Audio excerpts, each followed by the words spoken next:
He wanted to do something nobody had ever done, and nobody still has never done. And he's dead.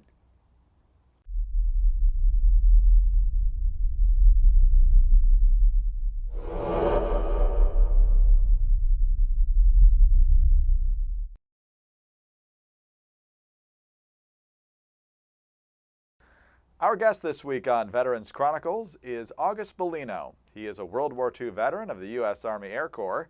He served in the 8th Air Force in the European theater and took part in bombing runs from Berlin to the beaches of Normandy. He is also the author of a book about his time in the 8th Air Force entitled The 8th Air Force Won the War in Europe. And Mr. Bolino, thanks so much for being with us. Well, I'm very happy to tell every American how the Americans won the war. Excellent. Well, we're glad you're here to tell that story. Let's begin at the beginning of your story. When were you born and where were you born? I was born on September 30th, 1922. I was born on number 8 Henry Street in Maverick Square, East Boston, Massachusetts. And so if you were born in 1922, you were 19 years old when Pearl Harbor was attacked. Is that right? Correct, I guess, yeah. What was your reaction? I wanted to join right away. My mother held me up. She said, wait a while. And I did wait. I didn't sign. I signed up on July 31, 1942. And so you enlisted, you weren't drafted? No, I was drafted. Okay. In fact, every night when I had dinner at 6 o'clock, I turned on my little portable radio, and each night Roosevelt had a little girl reach into a barrel and take out 6 numbers. And they kept taking out numbers. They never called mine until finally, one day the young girl handed something to President Roosevelt, and he said, and the next number is 358. That was my number. And I said, oh, God, I said to my mother, I'm going to be drafted. I said, I'm going to go tomorrow and join the Army Air Corps, which I did. I went to Commonwealth Avenue, where there was a U.S. Army center there, and I signed up. I was sworn in on July 31, 1942, but I had to wait till early 1943 to be called to active duty because they didn't have enough airplanes for the thousands of people who signed up for the Air Force. And that took them a long time, many months, to put them all into active service. When I got called to active service, they sent me to Nashville, Tennessee. Nashville was a very large place. We all spent about 3 days there, and every minute of every day we were taking tests. And finally, at the end of the 3rd day, they called you in and they said to me, Mr. Bolino, we're sending you to navigation school. And I said to the major, I said, but I signed up to be a pilot. He said, we looked at your college record and you just took calculus. I said, yes, I passed it. He said, that's why we want to send you to navigation school, because you seem to know how to deal with numbers. And I said, if I have to, I'll do that. So then they sent me they said, go to El Paso, Texas. And I got on the train. It was a long ride. And when I got to El Paso, there were 9 people waiting there for me. They would make up our crew. I was the last one to become a part of the crew. That was in El Paso. Then the next day they said to us, take the train back to Brooklyn, New York. And we got there in Brooklyn. The next day they said that? Yeah. Oh, wow. Well, we had nothing to do in Texas. Okay. So they sent us back to New York. And they said to us, tomorrow, go to Pier 57. There's a boat waiting for you there. And I said, okay. And we all, the 10 of us, wound up the next day in a rather large boat called the Mauritania. I knew the name, so I looked it up, and sure enough, there had been a Mauritania 1 in World War I. This is Mauritania 2 in World War II. we got on board and we headed towards the Atlantic Ocean. Things were going pretty well until we were about, I would guess, 5/8 of the way across to England, and we hit a monsoon and all kinds of things. The ship was just being battered left and right, up and down, and everybody on the ship was throwing up except 100 guys who were in the Air Corps. Not one of us threw up. The reason we didn't throw up was because we each carried 4 bottles of bourbon. And the reason we brought our own bourbon was they don't sell bourbon in England. All they sell is Scotch. So we each had 4 bottles of bourbon. Not one of us got sick. So that calms the stomach, huh? Oh yeah, it's great for a stomach. And we knew how to drink bourbon. I never had tasted Scotch before there, but then that's all they served in our base was Scotch. So we got to accept it, but I didn't like it at all. Had no real taste, no real flavor. But that's all we had. They pulled one kind of a thing on me after our first mission. The major said to me, "I have a special mission for you. I want you to get in that plane over there and go across, all the way across England. There's a special thing for you to pick up." So I got in the plane and we went to where we were supposed to go. And on the runway, there were several boxes. They were like 5 feet high and 8 or 9 feet long. And we put them all in our flying fortress, and we took them back to our base, which is at Knettishall. They started opening the boxes. It was all Scotch. That was for the Saturday parties we ran every Saturday, and they needed a lot more whiskey. And I guess they think Scotch is whiskey. We didn't think so. We thought that bourbon was whiskey. And anyway, that was a thing that we were kind of shocked to know that we went across the whole country just to get Scotch. But that's all there was. The first mission was really not a mission. We couldn't have seen a German anywhere from that air, and would just drop bombs. We didn't drop bombs. We dropped boxes for the French underground. The next day, we went to the meeting place where there was a major, and he would tell us where we were going and etc. And he had a wall. It was I'm guessing about 14 feet across. And on the left side of it, there was a piece of wood that he could push the covering on the wall aside slowly. And as he moved this piece of cloth to the right, we got letters, B, and then E, and then R, and then L, and then I, and N. And we know how to spell the word, Berlin. That was our second mission to Berlin. And we knew it was going to be a pretty bad situation because our fighter planes that were escorting us didn't have enough gasoline to take us to the target. So we went south, and then we went east across France. When we came to the eastern border of Germany, we turned left, and we started way up as far as we could go to get towards Berlin. When we turned left, the Germans had a flying field on the left and a flying field on the right. On the left, they had Messerschmitt 109s. That was their best airplane. On the right, they had Messerschmitt 190, the Focke-Wulfs. Excuse me, I said Messerschmitt. I meant Focke-Wulf. So they had 2 different airplanes waiting for us. As soon as we turned left to start up towards Berlin, they attacked us. And our planes, the P-51 Mustang and the P-38 Lightning, they didn't have enough gasoline to get to Berlin. So when they got to the Berlin line, they turned around and went back to base. They left us unguided.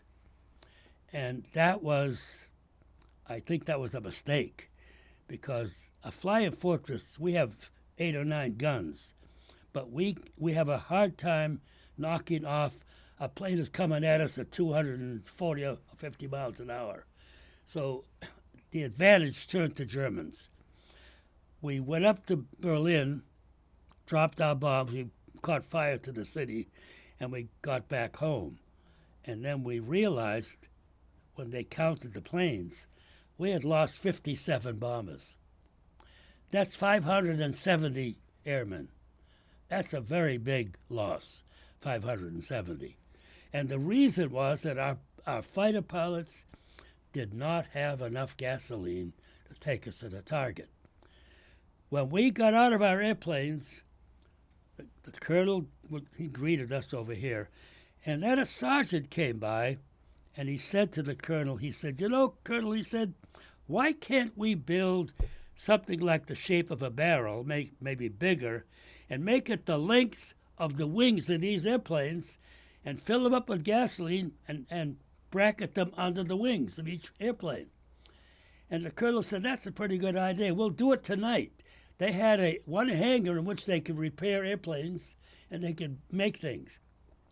And all night, these 3 or 4 people made 4 of these things, whatever you want to call them. They were like a great big barrel. They filled them up with gasoline. They made the angle iron to fasten them to. And from that point on, our fighter pilots stayed with us to the target because they had enough gasoline. That guy probably saved hundreds of lives by telling the colonel, why don't we make these things like the shape of a barrel? And I went to the colonel, I said, Colonel, don't you think he should get a medal? And the colonel didn't even answer me. He just walked away. He didn't want to give a medal to a man who really earned one. He saved a lot of lives. But from then on, our Mustangs and our Lightnings, they came with us all the way to the target.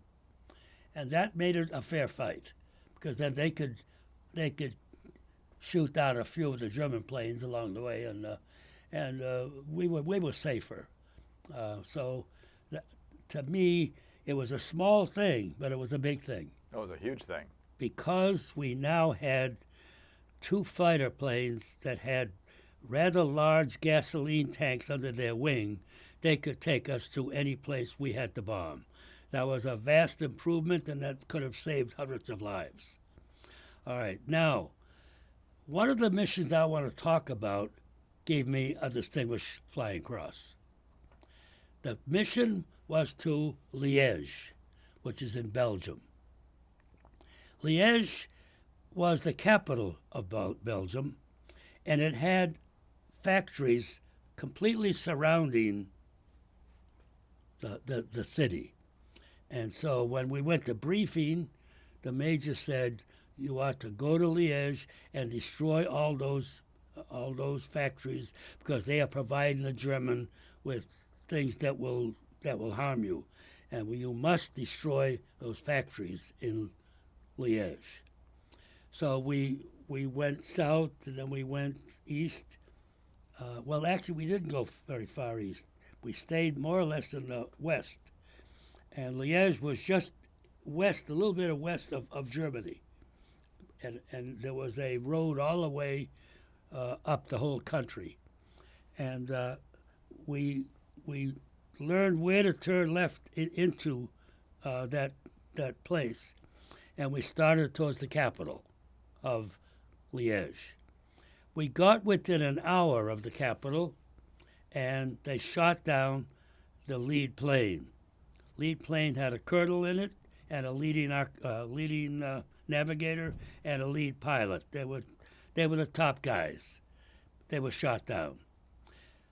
The plane to their right took over, and in 5 minutes later, they were shot down. All the planes in the air scattered, because they figured if the Germans can shoot down 2 planes, they might be able to shoot 4 or 5 or 6. So they scattered in all directions. I talked to the pilot of our plane. His name was Daniel Houghton. He was from Chicago. He was a good pilot. I said, Dan, what are we going to do now? I said, our whole group is scattered. He said, I'll take over. He said, I'm the lead I'm leading the high squadron, and I would take over. So he did something you're not supposed to do. He spoke to planes that weren't inside of you but were next to you, because they said if you talk to a plane beside you, Berlin will pick you up and they'll know exactly where you are, and they will send fighter planes there to knock you down. But he had to tell everybody that he was taking over as lead, and they had to come back. They were scattered all over the sky. They had to come back and reform into a group, which they did. And then he said to me, he turned around, I was right behind him, he said to me, I need a direction. So I said to him, I used my fingers like this, and I guessed, I said, I think it's about 15 degrees where I want to be.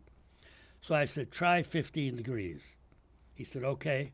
And he told the group, we had started out with, let's see now, we would have had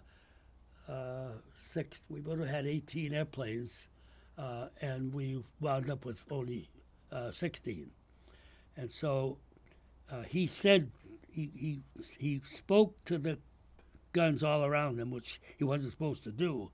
But he said, I'm taking over lead. I'm the high squadron leader, and I'm moving in. Please gather around me. And then he said to me, I need a direction. And I studied my fingers, and I did this, and I said, Dan, try 15 degrees, because that was about like this, you see. And sure enough, we wound up right over the target, and we dropped our bombs. We destroyed almost every factory that was around Liège. We went back to the base. When we landed, the colonel was waiting, and when he saw me, he said to me, you did a great job. I want to thank you. He said, you saved our mission. And I said, well, that was my job. Yeah, but he said, I put you in for a DFC. And I said, what's that? He said, it's a Distinguished Flying Cross. And I said, well, I'm going to get a medal? He said, oh, yeah. He said, you saved the mission. And 3 weeks later on my bed, they threw a medal. And I brought it home. Of course, I've got it here. So that's how I got a medal. It's the only one I got. Well, I shouldn't say that. I got 2 others, but I didn't do anything for those other 2. One was an air medal, which for some reason they gave you if you finished 25 missions. That was what they did when the group first was formed.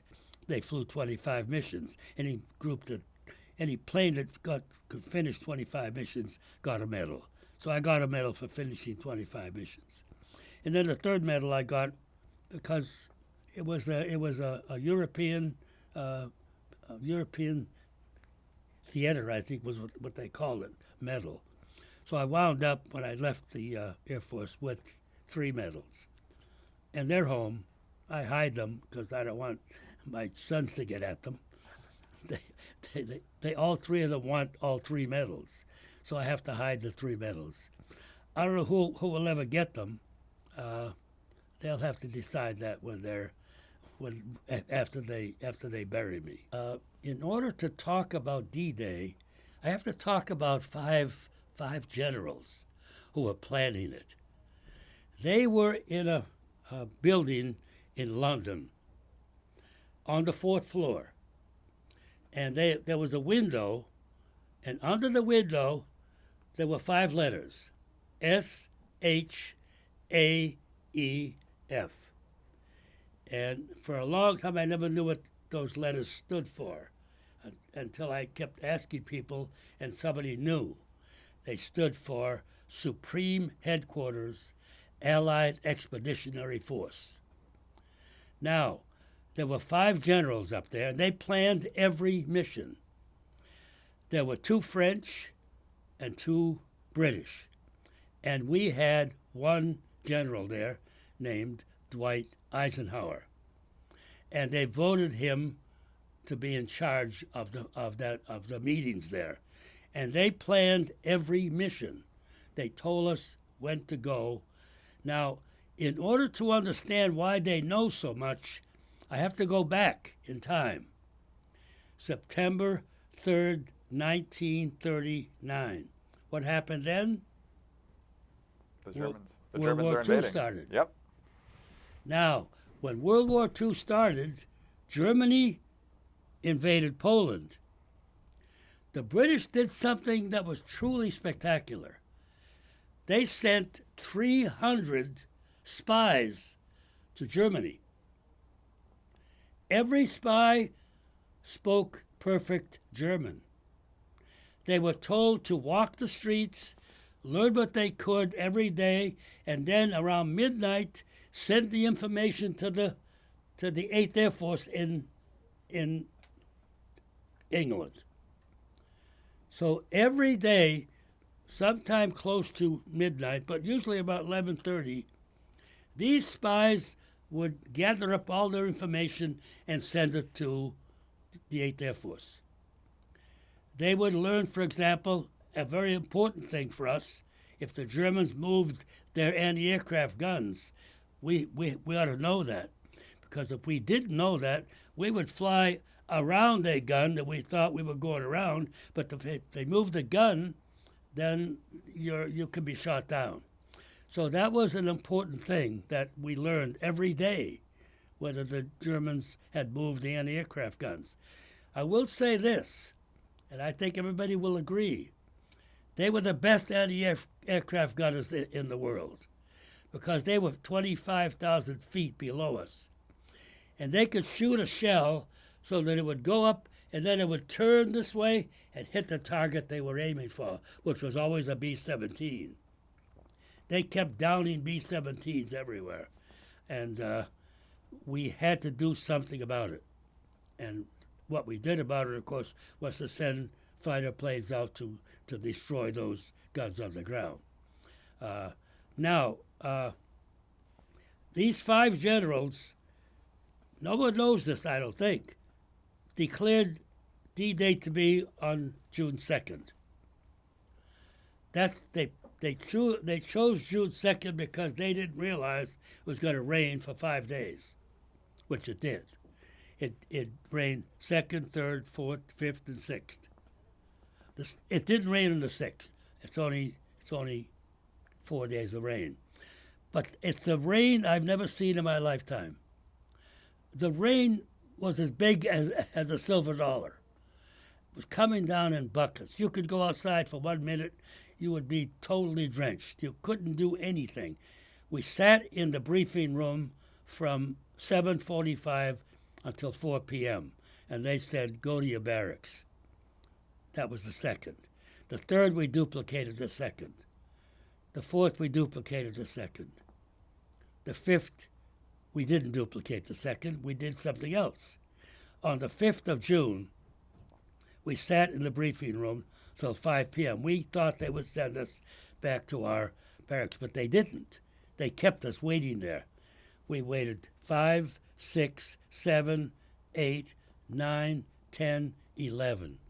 At 11:30, Dwight Eisenhower comes on the intercom, and he says, "My fellow Americans, you are about to embark on a great crusade." And he tells us how many boats are going to be there. I think it was 5,000. And how many airplanes? I think it was 2,500. And if you know Eisenhower, you might know that when he left the military, he was elected president of Columbia University. And what did he do at Columbia? He wrote a book called The Great Crusade, because he was in charge of D-Day. And I never read that book, but I didn't need to. I was there. I don't have to read about how it happened. I was there from 7:45 a.m. until 11:30 p.m. So we went to Normandy. Now, first of all, let me tell you this. In the water, there were so many ships, small and big, that in the briefing, they said to the pilots, you cannot ditch. There's no place for you to put an airplane in the water. So he said, you must test your 4 engines before getting on the water.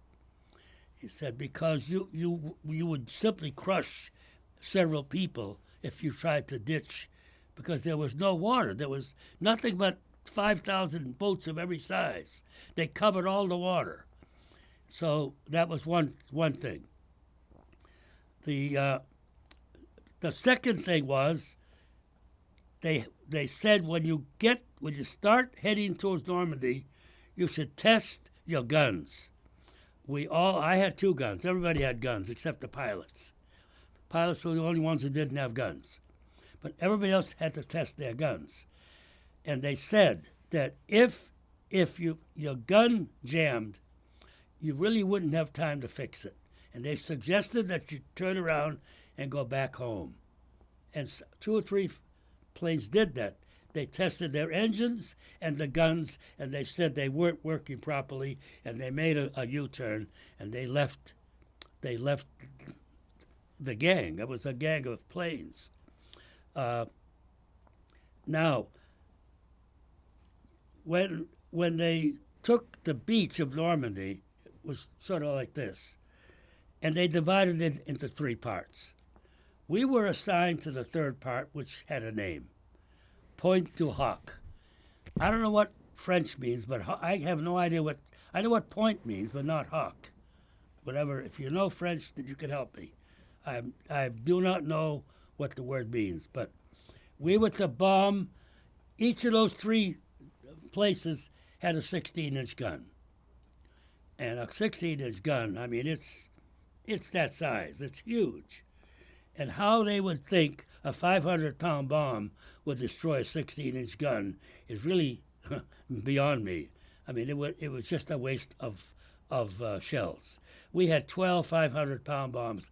Every plane carried the same load, but not one of those 3 guns was injured.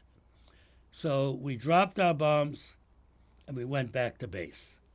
We hadn't slept much, so most of us fell into bed. We slept from 12 p.m. to 4 p.m. And at 4 p.m., that we had a door to the wall here, and our door opens, and a sergeant walks in. He flicks the light on, which was right beside the door, and he said one word to us. He said, "Mission." We called him names I can't repeat here because they were pretty foul names. And he said, no, he said, you have to go back out. And he said, because, and this is what he said, the mission is in jeopardy. So we quickly jumped out of bed, we dressed, and we headed to briefing again. When we got there, the major was ready for us. He said to us, up to now, all planes have been flying strategic missions. And they got those missions from that tower in downtown London. That group of 5 generals chose the target each time. But now, things are different, you see. So we didn't know what they were going to do next, because they said you always flew strategic missions, but you're not going to today anymore. And we were waiting, and he said, we're going to send you out on a tactical mission. He said each plane will fly by itself. It will fly any altitude in any direction, but it must find something to destroy in Germany. So that was the end of the first mission. Was about noon, yeah, and we slept till 4 p.m. So that must have been about 6 to 7 o'clock when we were at the second briefing. And of course, it was starting to get dark. So we couldn't hurry. We had to refill our airplane with both gasoline and bombs, and then we knew where we were going. We were going to go back to where we bombed in the morning. And from that point, we decided we would go up the coast. And I talked to the pilot into going up the coast, because I said to him, when we drop bombs in the morning, I said, I looked at the coast. said it's a perfectly straight line all the way to the horizon. I said, we ought to be able to find something this afternoon that we can bomb. He said, okay, Senator, we'll do that. So I called the bombardier who was sitting behind me. I said, Max, come here. His name was Max Kemp. I said, Max, how far away do you think that horizon is up there? He looked like this and he said, oh, that'll take about 12 minutes to fly there. And I said to him, you want to use your eyesight or do you want to use the northern bomb sight? He said, I'll take the bomb sight. Now, the northern bomb sight was about this wide and about that long. It had a white line here, which was fastened. I don't know what purpose it served. I don't think it served any purpose. But the white line in the middle had wheels under it. If you turned them clockwise, that white line moved closer to the front, which meant that the bombs would go off sooner. If you turned these wheels counterclockwise, they'd come this way, and you'd have a longer time before the bombs dropped out. So Max Kemp set it for 12 minutes. And we sat down, we just talked. We had nothing better to do. Everything was totally automatic. On the 12th minute, the bomb bay doors open, and all our bombs fall out. And underneath those bombs was a very large train depot, very large, one of the biggest I've ever seen. To the right of that was a train. The train, I counted 9 cars, packed. People had their heads sticking out the window. They were waiting. They were sort of standing between the cars. It was packed. They must have put every single person they could put in that train into it. And when we dropped our bombs on the depot, we killed most of the German soldiers. It was the first time we had ever seen the people we killed. Because when you drop a bomb from 25,000 feet, you don't see people die. You know they're going to die, but you don't see it.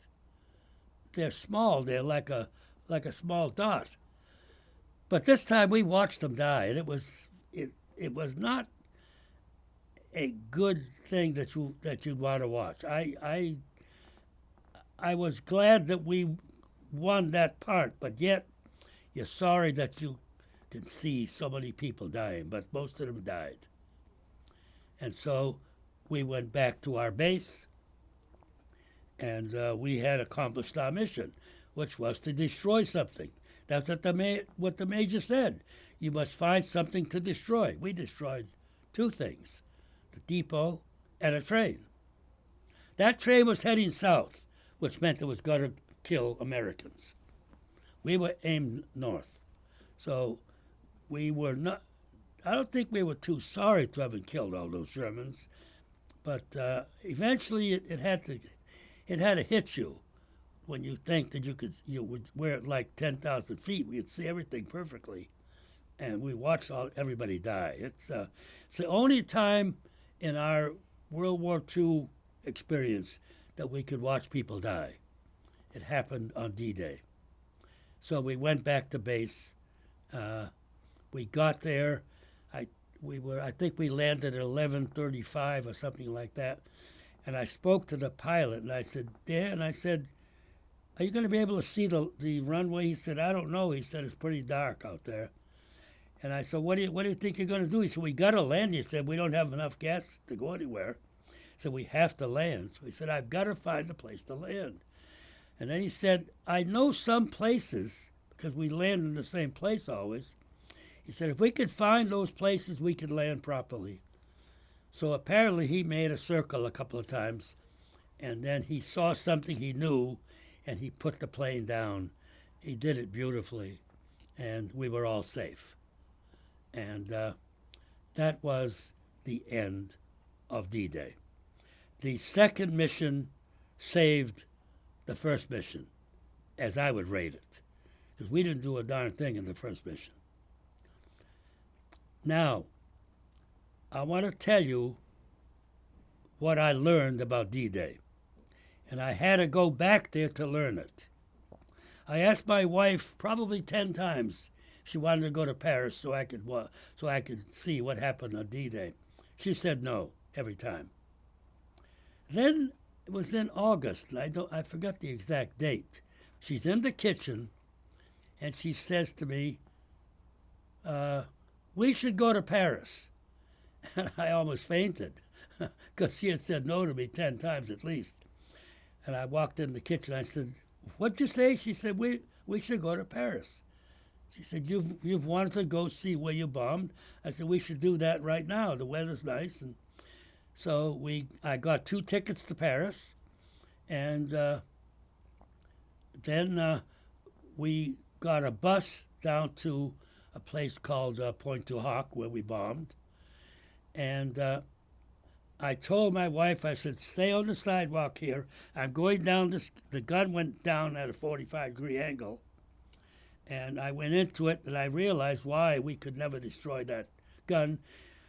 The concrete was about, I'm guessing, 14, 15 feet thick all over. We never could have, we couldn't put a 500-pound bomb there and destroy that. It would be impossible. When I came out of the turret and I looked across the street, all you could see was white crosses. And I said to myself, I wonder how many crosses there are there. And as I was thinking, I looked to the left, and way up the street was only about 8 or 9 feet wide, so I would imagine it was one auto could go up and back, but no 2 autos could go there at the same time. So at the top of this road, there were 3 soldiers with rifles on their right shoulder marching down towards me. And I wondered, what in the world do they want? So they came 1 foot from me, and the man in the middle, I learned later, was the man in charge of that cemetery across the street where there were all the white crosses. And I said to him, "How many persons died on D-Day?" And he said, 9,200. And I thought, Lord, that's a rather big number. And I said to myself, that must be a record. So I said, I'll check when I get home. Then I asked him a second question. I said, how many people drowned on D-Day? He said, 4,200. And I thought, Lord again.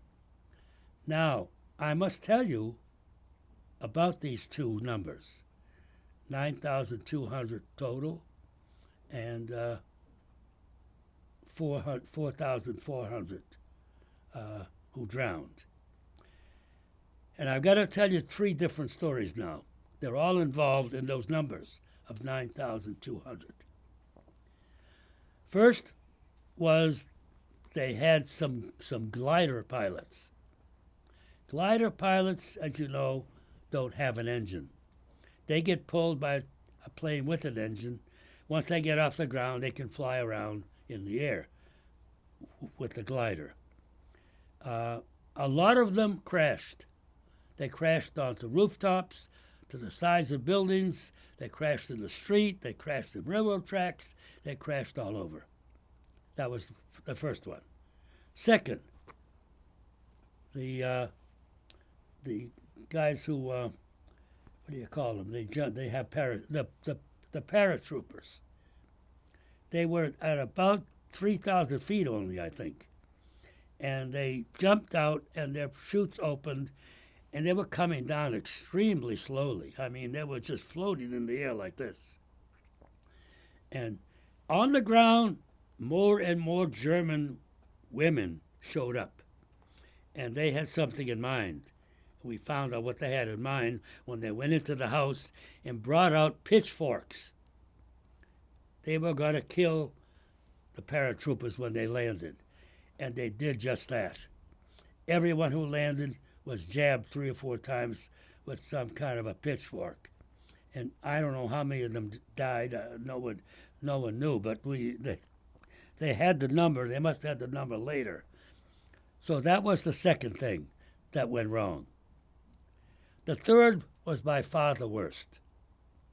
There were, I don't know how many hundred of these landing crafts that was supposed to land on the sand, take the GIs off into the sand, and then turn around and go back to base. Well, they made this long circle like this, and they stopped. And a sergeant over here decided that if he was to go onto that sand, he could not possibly turn that boat around. How would he get back to England? He wouldn't. 20 feet above him were machine guns, and then there was that 16-inch gun right beside it. So those Germans could have killed every American who landed there. So he decided he wasn't going to go onto that sand. Instead, he said, I'll have my soldiers swim. It was only 15 yards. He said they can swim 15 yards. So he gave the command. And every soldier who jumped in the water didn't come up. Never came up. So you have to ask, well, why not? Why didn't he come up? Because he forgot something. He forgot that every GI soldier had to carry what he would need walking into Germany. And he had things on his back that weighed 65 pounds. He had all kinds of things. And when he jumped in the water, he went straight down and landed at the bottom of the sea there. That's where the 4,400 came from. Every boat did the same thing. They allowed their soldiers to jump in the water, and not one could swim 15 yards. No one can swim 15 yards when they got 15 pounds in their back, 65 pounds in their back. So that's, to me, I have a great difficulty trying to answer the question, was D-Day a success or not?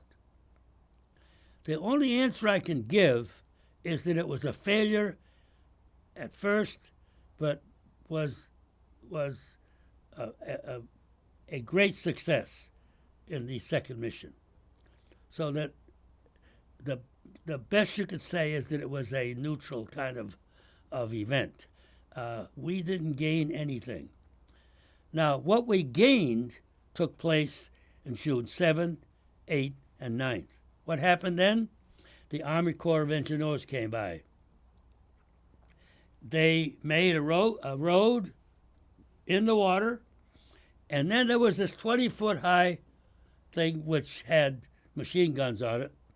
They wanted to make a road through it because to the left of them was a Belgian road that went all the way up to the top of Belgium. And in those 3 days, they made huge cuts and dumped them all over. And the tanks, there were tanks in ships, in boats actually. The tanks came down, they went through the hole, and they went up the street, up the highway. And when these people got to the top of that road in Belgium, there was a bridge there. And I'm trying to think of the name of it. It was a famous bridge. Pegasus? Huh? Pegasus? No, it was something else.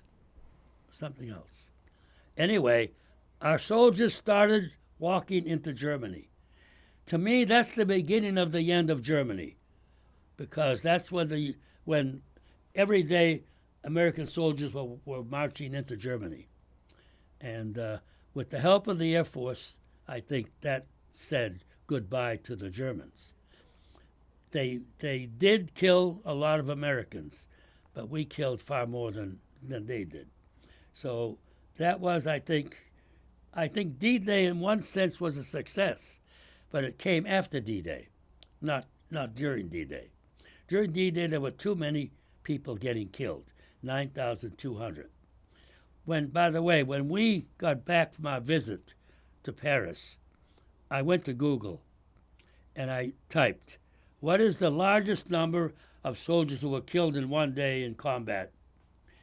And the answer came back in like 2 seconds, 13,700. And I said, and where did it happen? And they said, it happened in World War I when a British colonel visited the British trench. Now, you should know that in World War I, there was a trench here, which was British, and 150 yards away was a trench there, which was German. And during holidays, the two trenches got together. They sang songs together, particularly at Christmas time. They sang a lot of songs at Christmas time. They sang the same songs. It didn't matter whether you sang them in German or American. So they weren't fighting each other.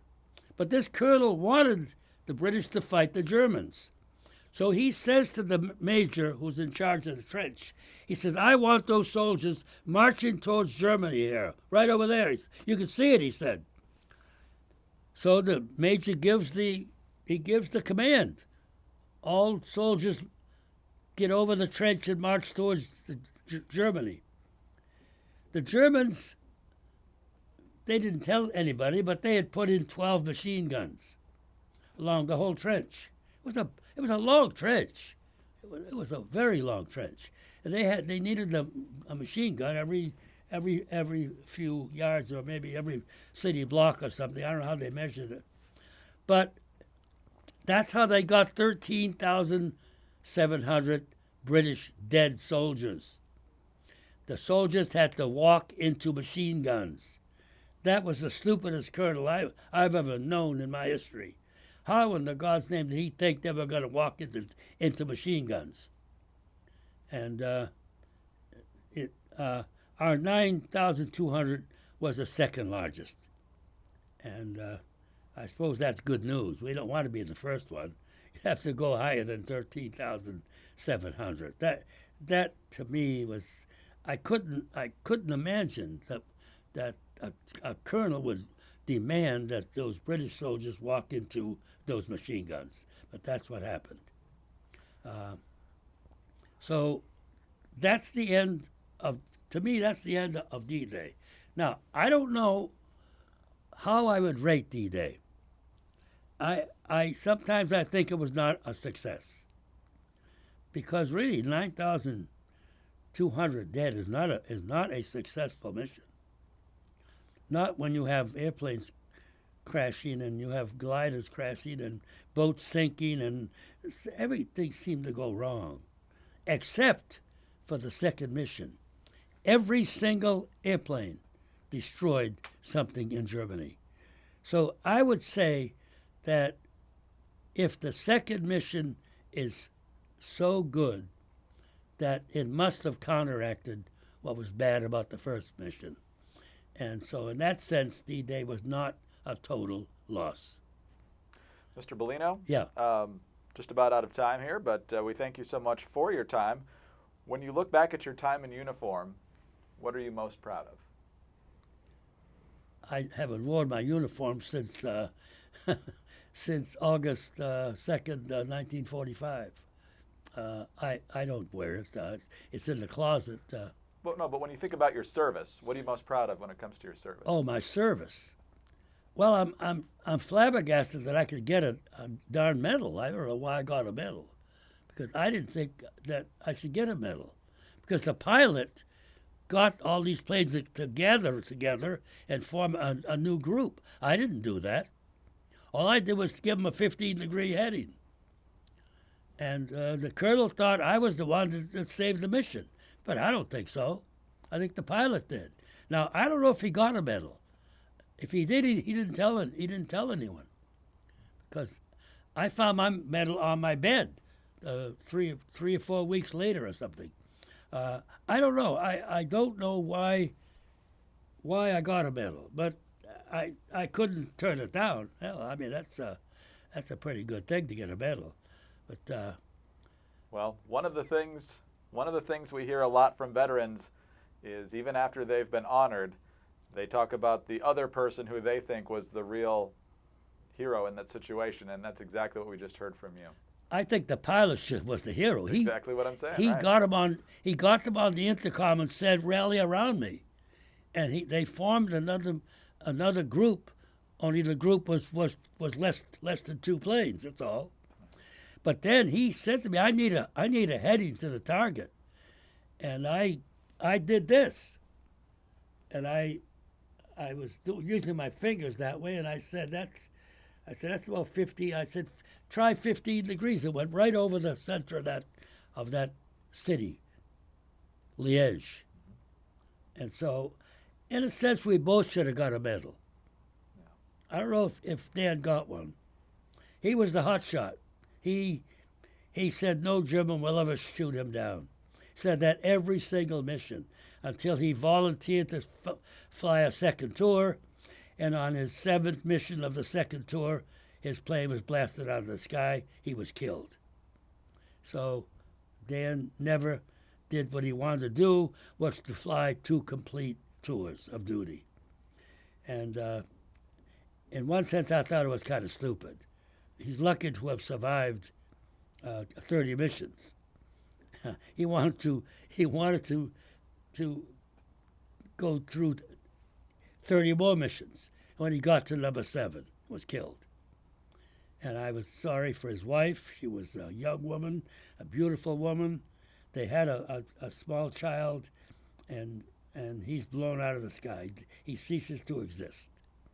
And to me, I think his brain must have shut down when he thought he could fly 30 more missions. That was a hopeless thing. He wanted to do something nobody had ever done, and nobody still has never done. And he's dead.